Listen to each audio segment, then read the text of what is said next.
Hello and welcome. My name's David Rice, and I'd like to introduce you to 2003 Magic. This is an upcoming retro format that is going to take place at the Rift on February 22nd, 2025. It, I originally built 8 decks, a gauntlet, if you will, um, back during the pandemic. Honestly, I had a lot of time on my hands, but it reflected like an age where, I was playing in high school. I was, enjoying, going to F&M every week, and I enjoy, I really liked the gameplay back in the day, and I always wanted to just, at least share with people. Some people, join the game a little later. Some people maybe remember this time period, but for me, like this was like a really great time to be playing Standard, a really great time to be, growing up and playing Magic, and I wanted to share it with you all, and I just wanted to have a special shout out to Jory for going ahead and, indulging me with some of these crazy tournaments, but anyway, we're gonna go ahead and play this format on on Saturday, February 22nd. I just want to give a little introduction to people who weren't familiar with the format. The most obvious question you have is what's legal? We have 7th edition, Odyssey, Torment, Judgment, Onslaught, and Legions. Only these 6 sets.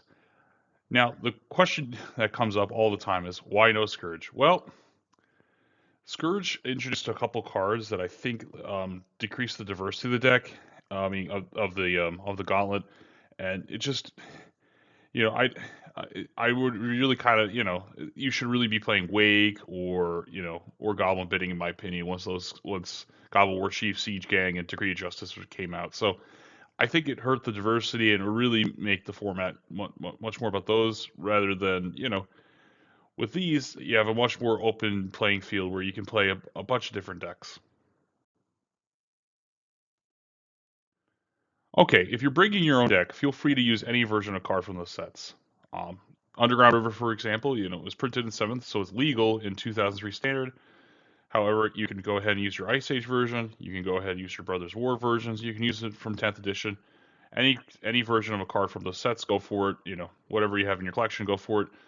Many of you, are interested in playing the original Onslaught fetches, but you have cons or they're printed in some other thing or Secret Lair. Go ahead and use fetch lands from those. Keep in mind that Misty Rainforest and the Zendikar fetches are not legal. So enemy fetch lands, no, thank you. We're gonna do little old school rules. So combat damage is gonna go on the stack. I'll discuss that in a minute for the slides. Mana burn, so be careful. You have your Cabal Coffers or your Mirari's Wake in play. Got to make sure that you're using all that mana. You're gonna take some damage. Paris Mulligans, so you're gonna go 7, 6, 5, 4. 4. Just that's it. No scrying. No looking at 7 and putting the cards on the bottom. Also, it doesn't happen simultaneously. You're going to have to do the player's on the play. He or she will have to go ahead and finish their mulligans, and then the player on the draw will then resolve their mulligans. So, and then last but not least, wishes can get cards removed from the game. Pretty simple. If a Burning Wish, maybe you cast something with flashback, you can go ahead and Burning Wish for it. Or if it gets removed some other way, you can go ahead and cast a wish to get it as well. A little quick overview of combat damage on the stack. Imagine you had an Aquamoeba and your opponent has a Grizzly Bears. You decide to attack with your Aquamoeba, and then your opponent goes to declare blockers and blocks with their Grizzly Bears. After your opponent declares blockers, you go ahead and discard a Basking Root Wall and make your Aquamoeba a 3/1. Combat damage then goes on the stack. Almost treat it like a trigger. So you can see it right on the stack. It's triggering. And then you go ahead and discard a Deep Analysis. Now what happens is your Aquamoeba is now a 1/3 when combat damage on the stack resolves, but since before combat damage was on the stack, you made it a 3/1, that Grizzly Bears is going to take 3 damage. So the end result of this is the Grizzly Bears is going to die, and your Aquamoeba lives. For this tournament, go ahead and build a deck or go ahead and borrow one. If you come up with a deck of cards from those sets that we discussed above, free entry. I will go ahead and pay it out. I'll either hand it you cash if you already paid already, but I'll hand or not. If you cannot, feel free to borrow decks, and they'll be owned to players in the draft style, picking from one of the 8 decks below. I want to do a quick overview of the 8 decks and maybe give you ideas for decks that you can play or build. The most ubiquitous or popular or famous deck from there is UG Madness. This uses Wild Mongrel and Aquamuva to good effect with Madness cards like Circular Logic and Baskerville. Has extra gameplay with Quiet Speculation and deep going ahead and get Roar of the Worm and Deep Analysis. Really fun if you like tempo decks. I would highly recommend this deck. It's a lot of fun. Red Green Beats. If you like beating down, this is definitely a deck that you should consider. Uses Wild Mongrel, just uses a violent eruption to go ahead and burn a whole bunch of creatures. Call the Herd. Uses mana dork. Some version use Land of War, some uses Birds of Paradise. If you like beating down and attacking, it's a pretty straightforward deck. Definitely think about building this or trying to get this in the draft. Zombies. This was a deck that was built by John Finkel and Brian Kibler in the U.S. Nationals tournament that year. It's a mono black, kind of mid-rangey. If you're into like Jund decks or you know playing to the board and using Cabal Therapy Duress, I definitely would think about trying to build this deck or try and get it in the draft. Greenback Oversold. So this is kind of like a sacrifice deck. This uses a bunch of different synergies. You go ahead and sacrifice your Wireward Herald to Nantunko Husk. You go ahead and get Chloralokar, you get a whole bunch of bears. Um, Uses braids as well to good effect. I almost think it should be green black braids because it just tries to get that card in play. It just wreaks havoc on control decks.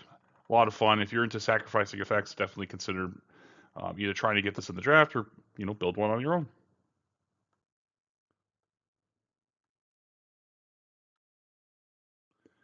Tog, this is maybe the most popular control deck.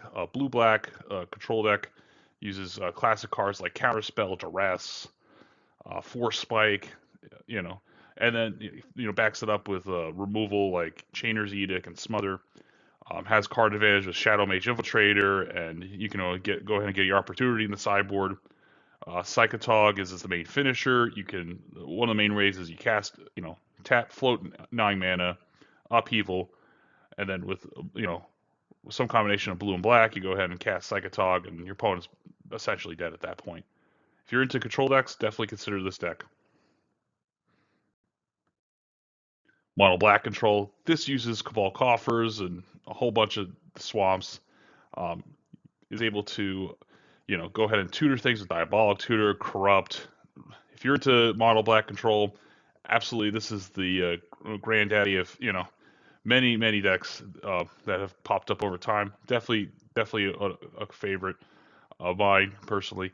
But if you're interested, definitely I try to get this in the draft or go ahead and show up and play it.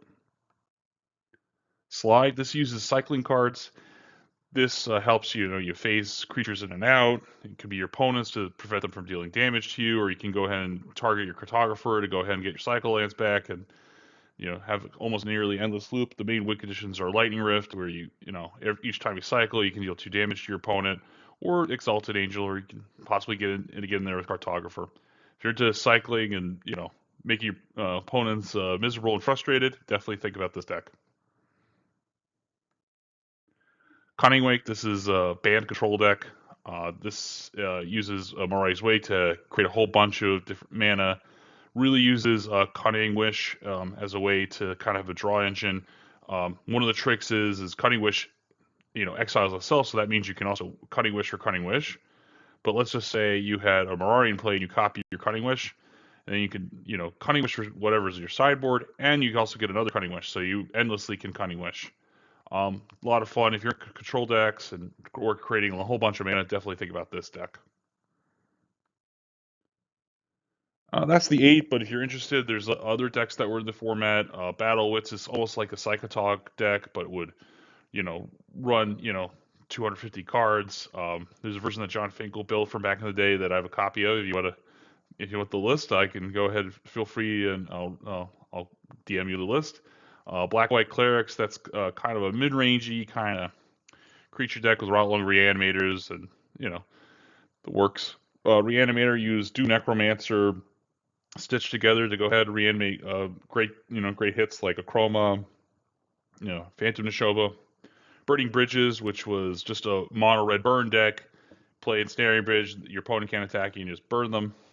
Beasts, which was a kind of mid-range Naya deck, ran Contested Cliffs, Ravenous Baloth. Pretty fun deck. And then UB control Zombie Infestation, similar to Psychotog, except instead of upheavaling, playing Psychotog, would upheaval and then play Zombie Infestation, and then discard a whole bunch of cards and make, a large amount of 2/2s. But there's many more. Go, feel free to Google, take a look around. If you're interested in a bargain and getting a free entry, definitely take a look around and see if you can build anything. Want to say thanks to the Rift for making this format. I'm really excited to go ahead and play this and share this with you. I hope to see you there, and thanks so much for listening. I hope you have a great day, and just keep playing Magic.